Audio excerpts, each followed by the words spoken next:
इसके बाद जब हम भजन संहिता 119 उसके 114 पद पढ़ते हैं, लिखा है, तू मेरी आड़ और ढाल है, मेरी आशा तेरे वचन पर है। वो प्रभु हमारा क्या है? आड़ है और ढाल है। इसका मतलब परमेश्वर हमारी ओर होकर युद्ध करता है, परमेश्वर हमारी ओर होकर सामना करता है, परमेश्वर हमारी ओर होकर वो हमें हालेलुया मुसीबत से, शत्रु से बचाता है। वो हमारी ओर होकर लड़ाई करता है। आमीन, हालेलुया। ढाल का काम क्या है? वो ढाल रोकने का काम करता है। इसका मतलब प्रभु हमारे सामने खड़े होकर उन तीरों को रोकता है जो शत्रु शैतान तीर के समान चलाता है। निराशा से रोकता है, बीमारी से रोकता है, परेशानी से रोकता है, हर एक अंधकार की शक्तियों से परमेश्वर रोकता है। वो प्रभु एक आड़ के समान हमें बचाता है। आमीन, हालेलुया। प्रभु हमारी और क्या है? आड़ है और ढाल है। आगे का वचन कहता है, मेरी आशा तेरे वचन पर है।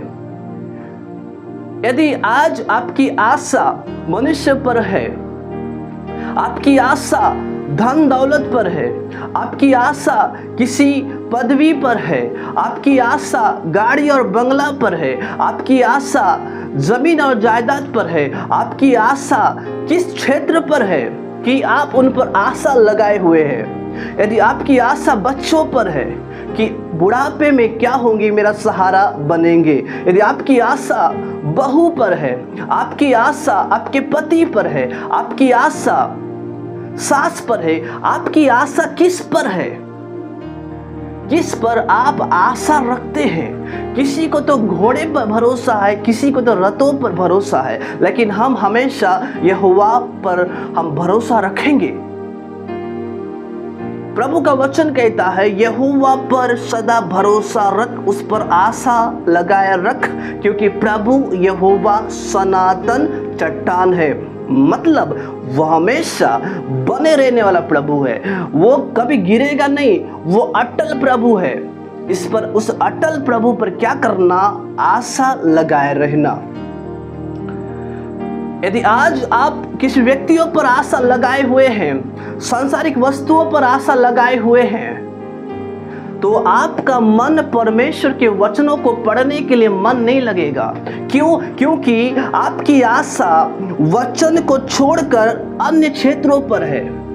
आपकी आशा लोगों पर है कि वे लोग क्या करेंगे? मदद करेंगे, आने वाले समय में सहारा बनेंगे, मुझे उठाएंगे, मुझे संभालेंगे। संभालने वाला तो प्रभु है, इसलिए वो आड़ के समान आपको संभाला है। हालेलुया। बचाने वाला तो प्रभु है, वो ढाल के समान परमेश्वर आपका रखवाली करता है। हालेलुया। दुनिया के तमाम लोग आपको छोड़कर चले जा सकते हैं, याद रखना। बाइबल का वचन कहता है, जन्माने वाली माँ भूल सकती है, छोड़ सकती है, लेकिन प्रभु यहोवा आपको कभी भी नहीं भूलेगा। हालेलुया।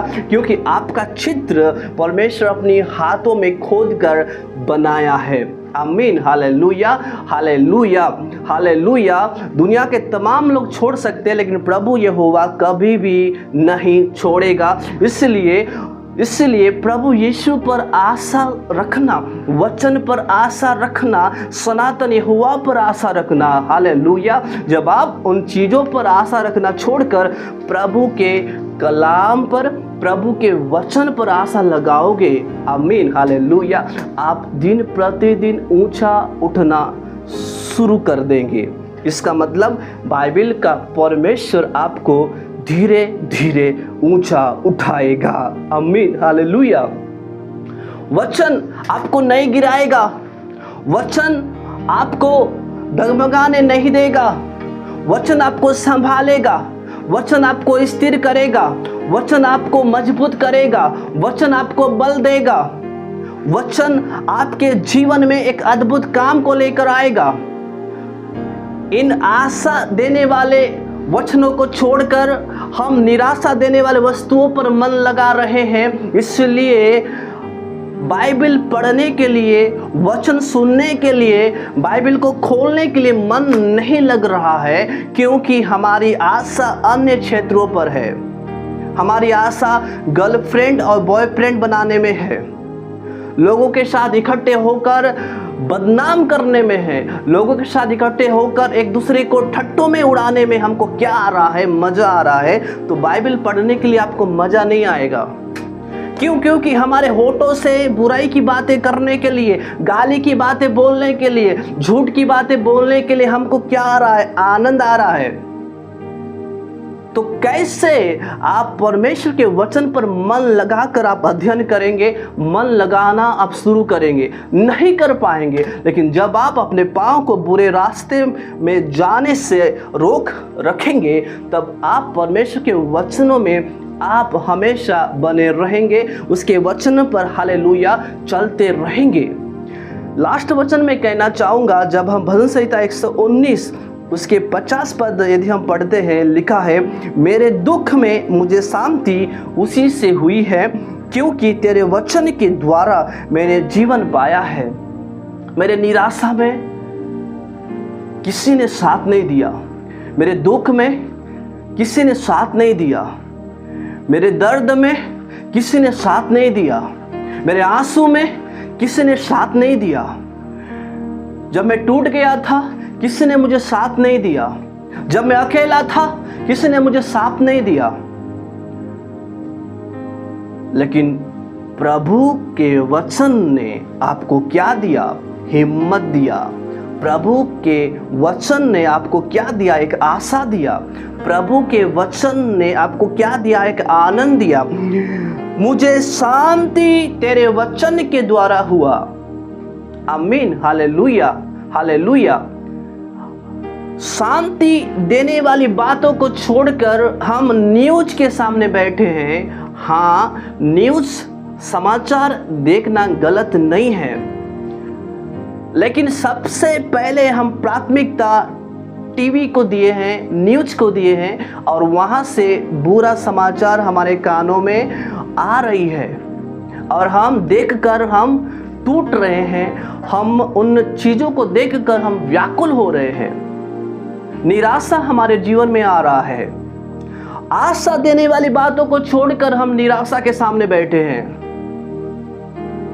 आशा, शांति देने वाली बातों को छोड़कर हम लोगों के सामने जो अशांति फैला रहे हैं उनके सामने बैठे हैं। तो हमें बाइबल पढ़ने के लिए मन नहीं लगेगा।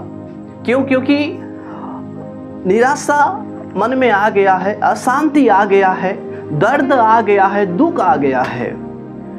मेरे प्रियो, बाइबल का वचन आपको निराशा नहीं देगा, आपको आशा देगा। आमीन, हालेलुया। बाइबल का वचन आपके जीवन में दुख नहीं बल्कि आनंद की भरपूरी को लेकर आएगा। बाइबल का वचन आपको गिराएगा नहीं बल्कि उठाएगा। आमीन, हालेलुया। बोलो यीशु मसीह की जय। परमेश्वर का वचन आपको क्या देगा?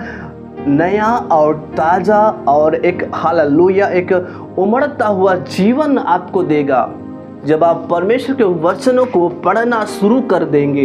Hallelujah, hallelujah. क्योंकि वचन परमेश्वर है और परमेश्वर वचन है। इसका मतलब जब आप परमेश्वर को देखेंगे, परमेश्वर आपके जीवन पर वो हालेलुया, आपके जीवन पर वो वचन आना शुरू हो जाएगा। इसका मतलब परमेश्वर आना शुरू हो जाएगा। हालेलुया। क्योंकि ये जो देह है ये परमेश्वर का मंदिर है। आशा आना शुरू हो जाएगा, आनंद आना शुरू हो जाएगा, उत्साह आना शुरू हो जाएगा, छुटकारा आना शुरू हो जाएगा, चंगाई आना शुरू हो जाएगा। Hallelujah, hallelujah. बंद दरवाजे खुलना शुरू हो जाएगा, निर्बलताओं में बल आना शुरू हो जाएगा, कमजोरी में ताकत आना शुरू हो जाएगा। Hallelujah, hallelujah. क्यों? क्योंकि यह परमेश्वर का जीवित और प्रभावशाली वचन है। आमीन, हालेलुया, हालेलुया। क्योंकि तेरे वचन के द्वारा, किसी व्यक्ति के द्वारा नहीं, पैसे के द्वारा नहीं, सोने और चांदी के द्वारा नहीं, किसी पदधारी व्यक्ति के द्वारा नहीं, तेरे वचन के द्वारा मैंने जीवन पाया है वो जीवन नाश होने वाला जीवन नहीं, अविनाशी जीवन, बहुतायत का जीवन मैंने पाया है वचन के द्वारा। वचन प्रभु यीशु मसीह है, यीशु के द्वारा मैंने क्या पाया है? जीवन पाया है, बहुतायत का जीवन पाया है। हम हालेलुया इस जीवन की बातों को छोड़कर हम मृत्यु की बातों पर हम मन लगा रहे हैं, निराशा की बातों पर हम मन लगा रहे हैं, जो एक दिन नाश हो जाएगा, वो नाश होने वाले चीज़ों पर हम मन लगा रहे हैं। मेरे प्रिय, यह जीवन की बातें हैं, जब आप इसमें मन लगाएंगे आपका पुराना जीवन खत्म हो जाएगा। हालेलुया हालेलुया, क्योंकि जो मसीह में है वह नई सृष्टि है, क्योंकि पुरानी बातें बीत गई है, देखो तुम्हारे लिए नई बातें शुरू होने के लिए जा रहा है। हालेलुया, जब आप वचन पर मन लगाएंगे आपका पुराना स्वभाव खत्म हो जाएगा। यीशु के नाम से पुराना विचार खत्म हो जाएगा, पुरानी बातें खत्म हो जाएगा, अंधकार दूर हो जाएगा, क्योंकि आपके सामने क्या आ पहुंचा है? यीशु आ पहुंचा है, ज्योति आ पहुंचा है, चंगाई आ पहुंचा है, छुटकारा आ पहुंचा है, जीवन की बातें आ पहुंचा है। Hallelujah hallelujah. दुनिया में बहुत से लोग हैं मेरे प्रियो, आपका जीवन को परिवर्तन नहीं कर सकते, आपको बदलाव नहीं कर सकते, लेकिन बाइबल एकमात्र जीवित वचन है जो आपके जीवन में बदलाव को लेकर आएगा, छुटकारा को लेकर आएगा, परिवर्तन को लेकर आएगा। आपका स्वभाव नया और ताज़ा होगा, सबसे अलग और भिन्न होगा। आमीन हालेलुया। क्योंकि बदलने वाला कोई व्यक्ति नहीं है, बदलने वाला कोई वस्तु नहीं है, बदलने वाला जीवित सामर्थी प्रभावशाली परमेश्वर का वचन है। आमीन। इस वचन के द्वारा प्रभु यीशु मसीह आप सभी को बहुत बहुत बहुत आयत से ब्लेस करे। Then God bless you. जय मसीह की।